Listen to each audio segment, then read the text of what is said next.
কত ভাগে কোরবানি দেওয়া সর্বোত্তম এবং সর্বোচ্চ কত ভাগে কোরবানি দেওয়া যাবে? ভাগ বেশি হলে কোরবানি গোশত বন্টনের সঠিক নিয়ম কি হবে? কয়েক ভাগে কোরবানি দেওয়ার পর যদি ওজন না করে অনুমান করে কোরবানি গোশত ভাগ করা হয় তাহলে কোরবানি হালাল হবে কিনা? অনেক হিন্দু ভাই আছেন যারা গরুর গোশত খায়, ওই সকল ভাইদের কোরবানি গোশত খেতে দিতে পারবো কিনা? অনেকে কোরবানির এক পশুর সামনে আরেক পশু জবাই করে এবং জবাই করা পশুর পরিপূর্ণ নিঃশ্বাস না যেতেই পশুর চামড়া ছেলানো শুরু করে, এটা সঠিক কিনা? মৃত ব্যক্তির পক্ষ থেকে কোরবানি করা যায় কিনা? যদি করা যায় তাহলে ওই মৃত ব্যক্তির কবরে সওয়াব পৌঁছাবে কিনা? কোরবানি কোন কোন মানুষদের উপরে করা আবশ্যক আর কাদের জন্য করা সুন্নাত? কত ভাগে কোরবানি দেওয়া সর্বোত্তম এবং সর্বোচ্চ কত ভাগে কোরবানি দেওয়া যাবে? ভাগ বেশি হলে কোরবানি গোশত বন্টনের সঠিক নিয়ম কি হবে? কোরবানি সবসময় ভাগে না দিয়ে একা দিতে পারলে উত্তম, ভাগে না দিয়ে একাকে দিতে পারলে ভালো। গরুতে আপনি ভাগে কোরবানি দিলেন, সেটার চাইতে ছাগলে আপনি একাকি কোরবানি দিতে পারলে বেশি ভালো। কারণ সাধারণত এক ভাগ গরুতে কোরবানিতে যে টাকা যায়, সাধারণত জেনারেলি একটা ছাগলে অলমোস্ট সেই পরিমাণ বা তার চেয়ে কোনো কোনো ক্ষেত্রে 1-2 হাজার আরও বেশি যায়। তাহলে আপনার অর্থ খরচ তো অলমোস্ট সমান বা বেশি হচ্ছে। এদিকে একাধিক ব্যক্তি একই পশুতে কোরবানি দিলে সেখানে ঠিকমতো বন্টন হলো কিনা, কারোর মনে কোনো দুঃখ থাকলো কিনা, কোনো কম বেশ হলো কিনা, নানাবিধ বিষয় থাকে। আপনি একাকি কোরবানি দিলে, ভাগে কোরবানি না দিলে এই সমস্ত ঝামেলার ঊর্ধ্বে আপনি উঠে গেলেন। তবে এটা ঠিক যে একাধিক ব্যক্তি যদি একটা পশুতে কোরবানি দেয় এবং কারোর নিয়তের ভিতরে ভেজাল থাকে, এর জন্য সবার নিয়ত নষ্ট হয়ে যাবে, কারোর কোরবানি হবে না, এটা সেরকম না। কারণ একজনের পাপের বোঝা আরেকজনের উপরে আসবে না। তারপরও সতর্কতামূলক উপায় হলো নিজের হালাল টাকা দিয়ে নিজের মতো করে কোরবানি দিতে পারা। শরীকে কোরবানি দিলে সেটা সম্পূর্ণ জায়েজ। একটা গরু, একটা ওঁট, এই দুই ধরনের পশুতে আপনার সর্বোচ্চ 7টি ভাগ হতে পারে। আর এর বাইরে কোনো ভগ্নাংশ চলবে না, অর্থাৎ এক ভাগ দুজন মিলে নেওয়া চলবে না। যে কোনো এক ব্যক্তি বা একটা পরিবারের তরফ থেকে একটা ভাগ হবে, এভাবে সর্বোচ্চ 7 ভাগ। সেক্ষেত্রে যত ভাগ কম হবে সওয়াব তত বেশি হবে। কারণ হলো একটা গরুর দাম যদি 70,000 টাকা হয়, 7 ভাগ হলে 10,000 করে পড়বে। আর যদি সেই গরুটাকেই আপনি 2 ভাগে করেন তাহলে 35,000 করে পড়বে, তাহলে টাকা বেশি খরচ হবে। ইন্না আইজামাল জাজায়ে মা আইজামিল বালা। যার যত বেশি কোনো ভালো কাজ করতে গিয়ে যত বেশি কষ্ট হবে, শ্রম হবে, মেধা খরচ হবে, অর্থ ব্যয় হবে, সওয়াবের পরিমাণ তত বেশি হবে। সো ভাগের পরিমাণ যত কম হবে সওয়াবের পরিমাণ তত বেশি হবে। পাশাপাশি গোশত বন্টনের পদ্ধতি হলো যে কয় ভাগ হবে সেই কয় ভাগে কোরবানির গোশত বন্টন করতে হবে সমান হারে। এবং এক্ষেত্রে ভাগে কোরবানি দিতে গিয়ে, গোশত বন্টন করতে গিয়ে যদি কেউ তসরুফ করেন তো সেটা হারাম হবে, গুনাহের কারণ হবে এবং নাজায়েজ কাজ হবে। কয়েক ভাগে কোরবানি দেওয়ার পর যদি ওজন না করে অনুমান করে কোরবানি গোশত ভাগ করা হয় তাহলে কোরবানি হালাল হবে কিনা? অনুমান করে ভাগ করলে সেটা জায়েজ হবে তখন যখন শেয়ার হোল্ডার যারা আছেন, যাদের ভাগ আছে, তাদের কারোর মনে যদি কোনো দুঃখ না থাকে, তারা নিজেরা যদি সম্মত হন। ধরা যাক যে 2 ভাই মিলে কোরবানি দিয়েছেন, তারা চিন্তা করতেছেন এত এক্সাক্ট মাপামাপি করা ঝামেলার ব্যাপার, অনুমান করে আমরা ভাগ করে ফেলি, আমাদের কোনো দুঃখ নাই, একটু কম হোক বেশি হোক আমরা ভাই ভাই, কোনো অসুবিধা নেই। এটা যদি মন থেকে তারা সম্মত হন এবং আন্দাজ করে ভাগ করে নেন তাহলে ঠিক আছে, এটা জায়েজ আছে। কিন্তু একাধিক শেয়ার যখন থাকে তখন আসলে অনেকে হয়তো মুখে বলতে পারে হ্যাঁ অসুবিধা নেই, মনে তার দুঃখ থাকতে পারে। এই জন্য সেফ এবং নিরাপদ হলো যথাযথভাবে সেটা পাল্লায় ওজন করে হোক আর কোনো গামলায় মেপে হোক সমান সমান করে দেওয়া, এটা হলো সবচাইতে সেফ। যদি শেয়ার যারা আছেন তাদের কারোরই দুঃখ নাই এটা নিশ্চিত, তাহলে সেক্ষেত্রে আন্দাজ করে করলে অসুবিধা নেই। কোরবানির পশু জবাই করার সঠিক নিয়ম কি? কিভাবে একজন মানুষ নিজের কোরবানি নিজের পশুরই জবাই করতে পারবেন? কোরবানি পশু জবাই করাটা জটিল কোনো বিষয় না। আমাদের সাধারণ মানুষের মধ্যে এক ধরনের ভীতি কাজ করে, ভয় কাজ করে। আমরা মনে করি যে কোরবানি পশু জবের অনেক নিয়ম কানুন আছে, যেটার একটু এদিক সেদিক হয়ে গেলে আর কোরবানি হবে না। এটা আমাদের অনেকেরই অহেতুক ভীতি বলতে পারি। খুবই সিম্পল এবং খুবই সহজ একটি বিষয়।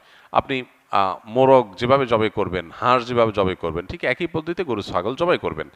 এক্ষেত্রে আপনার দেখার বিষয় হলো বিসমিল্লাহ বলে জবাই করছেন কিনা। এটা প্রথমত বিসমিল্লাহ বলছেন কিনা, বিসমিল্লাহ আল্লাহু আকবার বললেন জবাই শুরুতে, এটা প্রথম আপনার হালাল হওয়ার জন্য শর্ত। যদিও মুসলমান ভুলে যায় যদি, ইচ্ছাকৃত বিসমিল্লাহ পড়ে না এরকম না, ভুলে গেছে বলতে, তাতেও হালাল হয়ে যায়। তো বিসমিল্লাহ আল্লাহু আকবার বলে মুখে আপনি জবাই করবেন, এটাই জবাইয়ের পদ্ধতি। এবং সেই সাথে ভালো করে শুইয়ে পশুকে যাতে কষ্ট কম দিয়ে জবাই করা যায় সেজন্য ধারালো ছুরি নিয়ে আপনি পশুর কণ্ঠনালী গলায় আপনি ছুরি চালনা করবেন। এখানে ছুরি চালনা করার পর দেখতে হবে যে বড় যে নালীটা, খাদ্য নালী যেটা দিয়ে খাবার নামে, ওইটা কাটা গেছে কিনা, শ্বাসনালী মাঝারো সাইজের যেটা আছে সেটা কাটা গেছে কিনা, আর তার দুই পাশে দুইটা আপনার ছোট ছোট রগের মতো আছে সেগুলো কাটা গেছে কিনা, বাস এইটুকু আপনি দেখলেন, ভালো করে পোজ দিলেন যাতে করে এগুলো কেটে যায়, এটা চোখে দেখা যাবে, তাহলে সেক্ষেত্রে আপনার জবে হয়ে গেছে, কোরবানি হয়ে গেছে। এরপর আপনি এই পশু জবের সময় বিসমিল্লাহ আল্লাহু আকবার বলার পাশাপাশি আরেকটা দোয়া পড়তে পারলে ভালো, না পড়লেও কোরবানি হয়ে যাবে, জবে হয়ে যাবে। সেটা হলো আল্লাহুম্মা তাকাব্বালহু মিন্নি, আল্লাহ এই পশুকে আমার তরফ থেকে কবুল করেন, এবং আমার পাশাপাশি শরীক থাকলে আল্লাহ অমুক অমুক সহ সবাই পক্ষ থেকে, বা নাম না নিতে পারলে আল্লাহ এই পশু যারা যারা কোরবানিতে শরীক আছে সবার পক্ষ থেকে আপনি কবুল করেন, যেমন কবুল করেছেন মুহাম্মদ সাল্লাল্লাহু সাল্লাম থেকে, ইব্রাহিম ইসলাম থেকে, বাস শেষ। এটা আপনি বললেন, বিসমিল্লাহ আল্লাহু আকবার বলে ছুরি চালনা করলেন, রগগুলো কাটা গেল কিনা আপনি দেখলেন, কণ্ঠনালী শ্বাসনালী কাটা গেছে কিনা, দ্যাটস এনাফ, আপনার কোরবানি হয়ে গেছে। তাহলে এটা জটিল কোনো বিষয় না। অনেক হিন্দু ভাই আছেন যারা গরুর গোশত খায়, ওই সকল ভাইদের কোরবানি গোশত খেতে দিতে পারবো কিনা? কোনো অসুবিধা নেই। অন্য ধর্মাবলম্বীকে আপনি কোরবানি গোশত, গরু হোক ছাগল হোক, সেটা অফার করতে পারেন। কোরবানি গোশত মুসলমানই খাইতে পারবে, অন্য কাউকে দিতে পারবেন না এমন কোনো কথা নাই, অন্য ধর্মাবলম্বীকে এটা দিতে পারবেন। অনেকে কোরবানির এক পশুর সামনে আরেক পশু জবাই করে এবং জবাই করা পশুর পরিপূর্ণ নিঃশ্বাস না যেতেই পশুর চামড়া ছেলানো শুরু করে, এটা সঠিক কিনা? যদি সুযোগ থাকে, স্কোপ থাকে যে এক পশুর সামনে আরেক পশু জবে না করে একটু দূরে রেখে জবে করা যায়, তাহলে সেটা তুলনামূলক ভালো। সবসময় সুযোগ থাকে না, বিশেষ করে অনেক পশু এক জায়গায় থাকলে, বিশেষ করে আপনার বড় বড় আপনার স্লটার হাউসগুলোতে যখন পশু জবাই হয় তখন এটার এভাবে মেনটেন করা সবসময় সম্ভব হয় না, কিন্তু স্কোপ থাকলে কর্তৃপক্ষের সেই ব্যবস্থা করাটা উত্তম, এতে কোনো সন্দেহ নেই। কারণ একটা পশুর সামনে আরেক পশুকে যখন জবে করা হয় ওই পশুটা খারাপ ফিল করে, অপ্রয়োজনে তাকে তো খারাপ ফিল করানোর দরকার নাই, যতটুকু প্রয়োজন তাকে জবে করে খাওয়ার ব্যবস্থা আল্লাহ তাআলা রেখেছেন, তার শরীরে আপনার রিজিক আল্লাহ তাআলা রেখেছেন, আপনি খাবেন, কিন্তু প্রয়োজন ছাড়া তাকে অহেতুক কষ্ট দেওয়া সেটা শরীয়তে নিষিদ্ধ। নবী সাল্লাল্লাহু আলাইহি ওয়াসাল্লাম বলেছেন, ইন্নাল্লাহা কাতাবাল ইহসানা আলা কুল্লি শাই, আল্লাহ প্রতিটা বস্তুর প্রতি এহসান করতে আমাদেরকে ফরজ করে দিয়েছেন, নির্দেশ দিয়েছেন। সো আমরা যখন প্রাণীকুল পশু পাখি, সেগুলো হালাল পশু পাখি জবে করে খাবো, সেক্ষেত্রেও তাদের প্রতি এহসান করার নির্দেশ নবী সাল্লাল্লাহু আলাইহি ওয়াসাল্লাম দিয়েছেন এবং বলেছেন, তোমরা যখন জবে করবে ফাহসিনু যিবহাতা, তখন যেই পশুটাকে জবাই করছো তার প্রতি অনুগ্রহ করো। কিভাবে অনুগ্রহ করো? অহেতুক কষ্ট দিও না, যে কষ্ট না দিলে চলে সেটা কেন দিতে যাবে। এই জন্য তিনি বলেছেন, তোমরা জবে করার আগে চাকু বা ছুরি ভালো করে ধার দিয়ে নিবে, কারণ ভোঁতা ছুরি নিয়ে তুমি যদি জবে করতে যাও তাহলে তাকে বেশি কষ্ট দিতে হবে। বেশি কষ্ট দিয়ে কেন তুমি তাকে জবে করবে, যেটা কম কষ্ট দিয়ে করা সম্ভব। এই জন্য এই জিনিসটা একটা গুরুত্বপূর্ণ দিক। আরেকটা হলো যে পশু জবের পর যে তার চামড়া ছেলা শুরু করা প্রাণ বের হওয়ার আগে, খুবই গর্হিত কথা। যে হাদিস একটু আগে আমরা বললাম, সেই হাদিসের আলোকে বোঝা গেল কোনো প্রাণীকে প্রয়োজন ছাড়া কষ্ট দেওয়া এটা গুনাহের কথা। অতএব কোরবানি করেছেন, পশু জবাই করেছেন, পশুর এখনো প্রাণ বের হয় নাই, আমাদের কসাই ভাইয়েরা যারা কসাইয়ের কাজ করেন 12 মাস আপনারা গরু ছাগল এগুলো জবাই করে থাকেন, আপনাদের আল্লাহর ভয় করা উচিত। আমাদের সবাইকে আল্লাহর সামনে দাঁড়াতে হবে, দুনিয়ার প্রত্যেকটা কাজের জন্য আল্লাহর কাছ থেকে পুরস্কার বা তিরস্কার মুখোমুখি আমাদের হতে হবে। সো আমরা যদি কোনো পশুকে অহেতু কষ্ট দেই, প্রয়োজন ছাড়া কষ্ট দেই, আননেসেসারি কষ্ট দেই, তার জন্য কিন্তু কিয়ামতের ময়দানে জবাবদিহি করতে হবে। একটা পশুকে জবাই করেছেন, তার শরীর থেকে রক্তগুলো বের হবে এবং স্বাভাবিকভাবে তার প্রাণ বের হয়ে যাবে, সেজন্য আপনি অপেক্ষা করতে হবে। এখনো প্রাণ আছে, ওই অবস্থায় আপনি চামড়া ছেলা শুরু করলেন, পায়ের রগ কাটলেন, এই বিষয়গুলো হলো প্রয়োজন ছাড়া তাকে কষ্ট দেওয়া।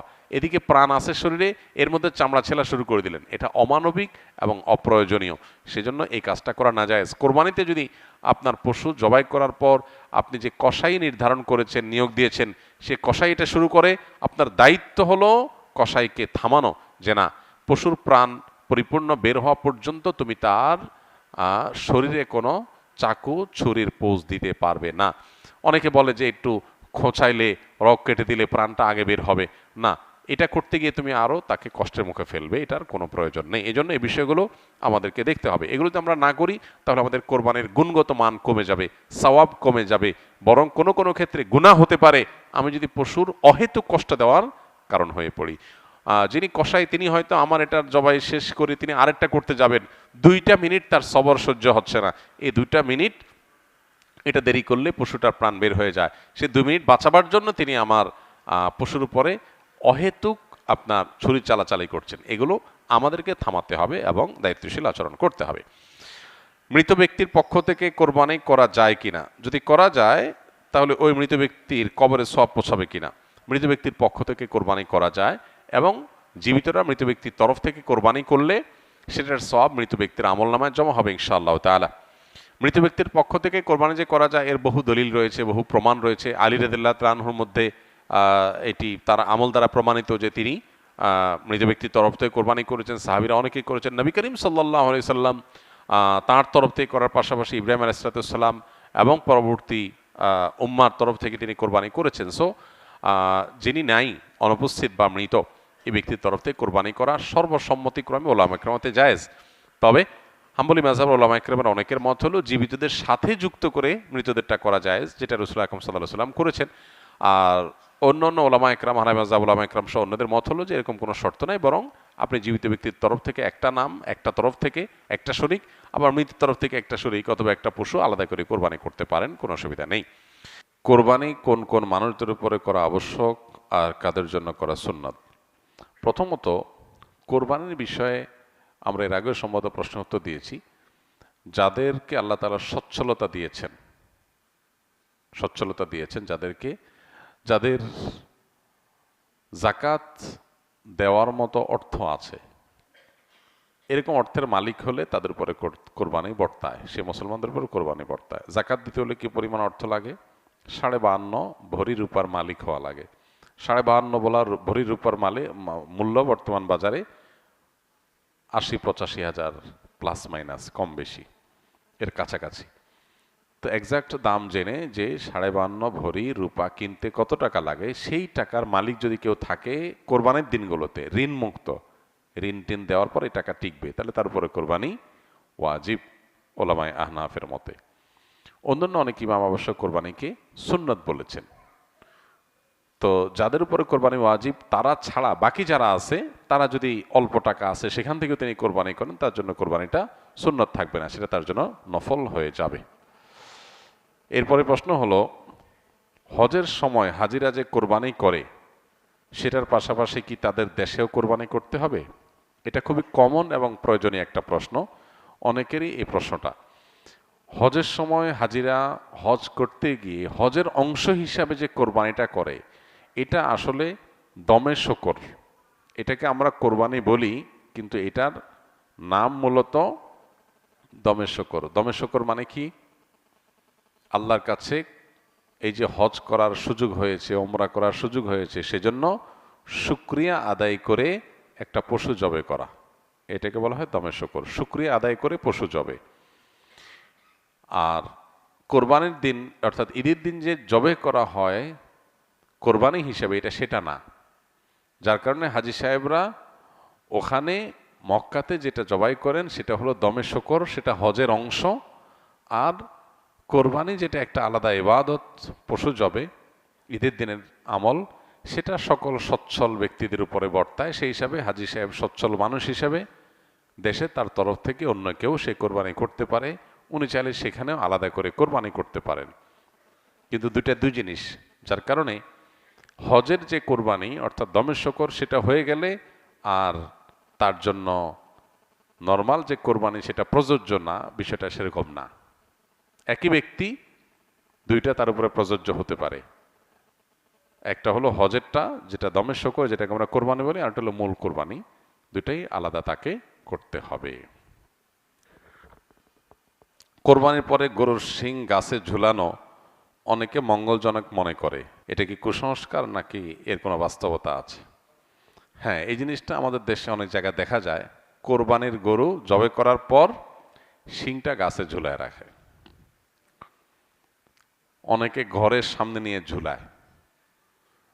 তো এটা শুধু কুসংস্কার না, এটা শিরিকপূর্ণ একটা কাজ, এটা করা উচিত না। গরুর শিংয়ের কোনো ফজিলত নাই, আর যদি ফজিলত থাকে ওটা খাওয়ার ফজিলত থাকতে পারে। যদি খাওয়ার জিনিস হয় তাহলে তো খাওয়া যায় না, তাহলে আর কোনো ফজিলত নাই। এই জন্য গরুর শিং ঝুলাইলে কোনো লাভ হবে এরকম মনে করলে এটা ইমান বিধ্বংসী বিশ্বাস এবং আকীদা। গরুর শিংয়ের কোনো শক্তি ক্ষমতা কিছুই নেই, এবং কোরআন হাদিসে কোথাও এর কোনো আলাদা ফজিলত উল্লেখ করে নাই। যারা গরুকে পূজা করে তাদের কাছে এটার কোনো বিশেষ গুরুত্ব থাকলে থাকতে পারে, কিন্তু মুসলমানের কাছে এটার বিশেষ কোনো গুরুত্ব নাই। অতএব ধানের খেতে, কোনো ফলের গাছে কিংবা ঘরের সামনে এই শিং ঝুলায় থাকলে আপনি যদি মনে করেন যে জিনভূত আসবে না, যদি মনে করেন, তো এটা ভুল হবে। জিনভূত আরো বেশি আসার সম্ভাবনা আছে, কারণ আপনি যেখানে শিরকপূর্ণ কাজ করবেন সেটা শয়তানের আখড়া হবে, সেই অর্থে বলা।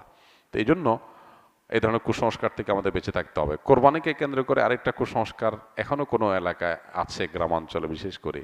কোরবানির পশুর যে প্রবাহমান রক্ত, ওইটা অনেকে বাটিতে নেয়, একদম গরম গরম রক্ত বাচ্চাদেরকে খাওয়ায়, মনে করে যেটা খাওয়াই দিলে রোগ ভালাই হয়ে যাবে, বিপদ আপদ আর আসবে না।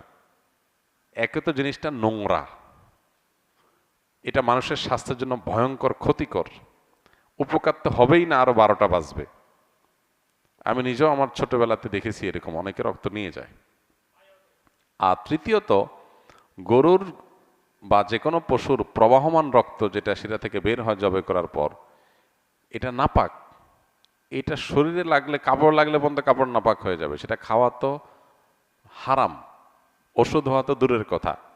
তো এখনো এই সমস্ত অজ্ঞানতা, এই সমস্ত কুসংস্কার, এই সমস্ত মূর্খতা আমাদের সমাজে অনেক এলাকায় আছে। আল্লাহ তাআলা আমাদেরকে এগুলো থেকে বেঁচে থাকার তৌফিক দান করুন। জাযাকুমুল্লাহ খাইর। সুবহানাল্লাহ ওয়া বিহামদিহি, সুবহানাকাল্লাহুম্মা ওয়া বিহামদিক।